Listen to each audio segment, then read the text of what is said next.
রাজ্যের মুখ্য সচিবকে নোটিশ হাইকোর্টের। নিয়োগ দুর্নীতিতে জামিন সংক্রান্ত মামলায় নোটিশ মুখ্য সচিবকে নোটিশ বিচারপতি জয়মাল্য বাগচির। আগামী ৩রা এপ্রিলের মধ্যেই রিপোর্ট তলব হাইকোর্টের। আরো বিস্তারিত জানবো এই বিষয় নিয়ে, আরো বিস্তারিত জানার চেষ্টা করব। আমাদের সঙ্গে আমাদের প্রতিনিধি অর্ণব রয়েছেন টেলিফোনে। অর্ণব, দেখো, এটি নিয়োগ দুর্নীতি সংক্রান্ত মামলা ছিল বিচারপতি জয়মাল্য বাগচি ডিভিশন বেঞ্চে, এবং সেক্ষেত্রে বিচারে বিলম্ব কেন এই প্রশ্নের উত্তরে সিবিআই বারবার আদালতকে জানাচ্ছে যে রাজ্য সরকার যে অনুমোদন দেওয়ার কথা সরকারি আধিকারিকদের সিবিআই গ্রেপ্তার করার পর তাদের ক্ষেত্রে বিচার প্রক্রিয়া শুরু করতে গেলে সরকারের একটা অনুমোদন লাগে। সেই অনুমোদন রাজ্য সরকারকে আবেদন করা সত্ত্বেও রাজ্য সরকার সিবিআইকে না দেওয়ার কারণেই এই বিচার প্রক্রিয়া বিলম্বিত বা প্রলম্বিত হচ্ছে।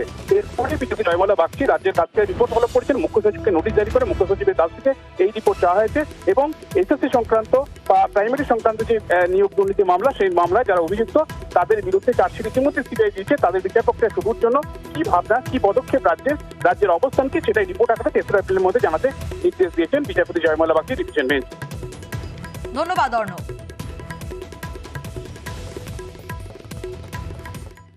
শিক্ষক নিয়োগ দুর্নীতি মামলায় এবার সিআইডির হাতে গ্রেপ্তারি। জলে এসএসসির উত্তর পশ্চিমাঞ্চলের প্রাক্তন চেয়ারম্যান শেখ সিরাজউদ্দিন চাকরি দিতে স্বজন পোষণের অভিযোগ। ধৃতকে আজ বাঁকুড়া জেলা আদালতে পেশ। আরো বিস্তারিত জানবো প্রিয়ব্রতর থেকে, তবে তার আগে আরো একবার জানাই, আগেই গ্রেপ্তার হয়েছেন সিরাজউদ্দিনের স্ত্রী জসমিন। নজর রেখেছি ইতিমধ্যেই আমরা, আরো একবার জানাবো শিক্ষক নিয়োগ দুর্নীতি মামলায় এবার সিআইডির হাতে গ্রেপ্তারি।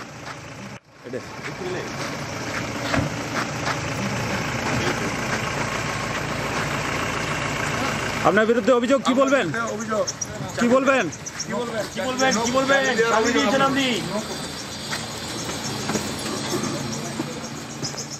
ধৃতকে আজ আদালতে পেশ। প্রিয়ব্রত আমাদের প্রতিনিধি সরাসরি রয়েছেন আমাদের সঙ্গে।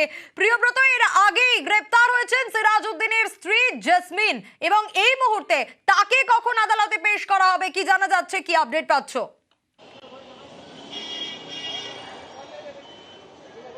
দেখো, বাঁকুড়ার যে জেলা আদালত সেখানে পেশ করা হয়েছে শেখ সিরাজউদ্দিনকে। এই শেখ সিরাজউদ্দিন শিক্ষক দুর্নীতি মামলা, সেই শিক্ষক দুর্নীতি মামলার সঙ্গে জড়িত, এবং তার যে স্ত্রী সেই জসমিন খাতুমকে তিনি চাকরি দিয়েছেন, যেখানে প্যানেল বৈধ হয়ে যায়, বাতিল হয়ে গেছে, সেই অবৈধ প্যানেলে চাকরি পায়। এবং 2019 সালে থেকে তিনি চাকরি করছিলেন বাঁকুড়ার ইনপুরের বতলা যে সিদুর্গা বিদ্যালয়, সেই বিদ্যালয়ের শিক্ষিকা এবং সংস্কৃতের শিক্ষিকা।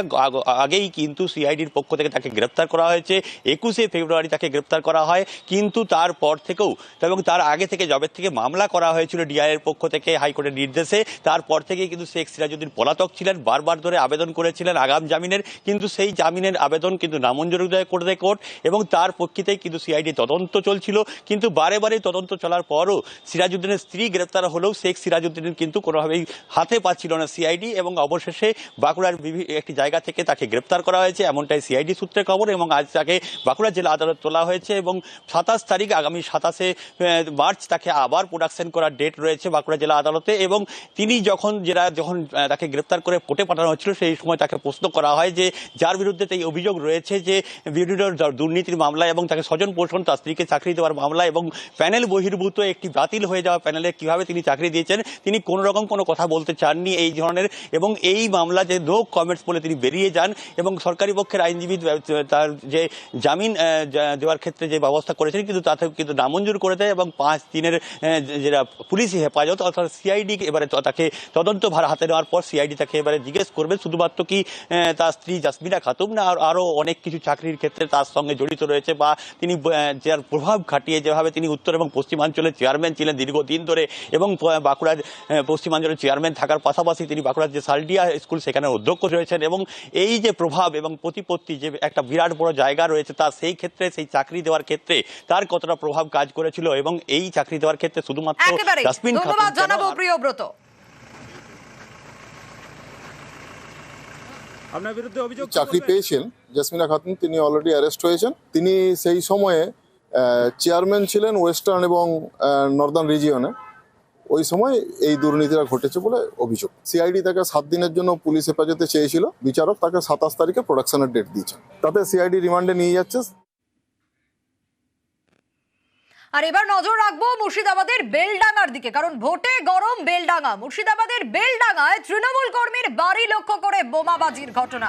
আহত তৃণমূল কর্মী আল্লাহ রাখা শেখ। বোমাবাজির অভিযোগ কংগ্রেসের বিরুদ্ধে, যদিও অভিযোগ অস্বীকার করেছে কংগ্রেস। নজর রেখেছি ইতিমধ্যেই আমরা।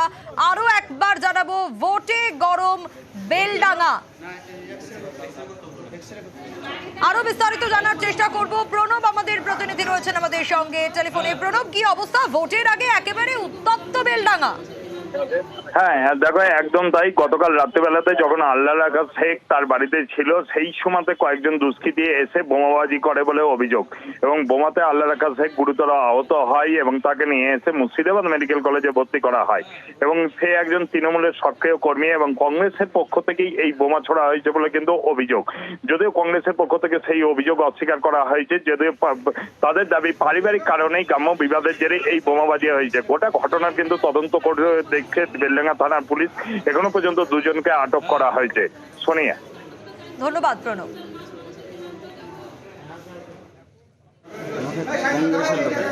আমরা তৃণমূল করি, চেনেন ওদিকে যারা মেরেছে, চেনেন? হ্যাঁ, বোমা মেরেছে।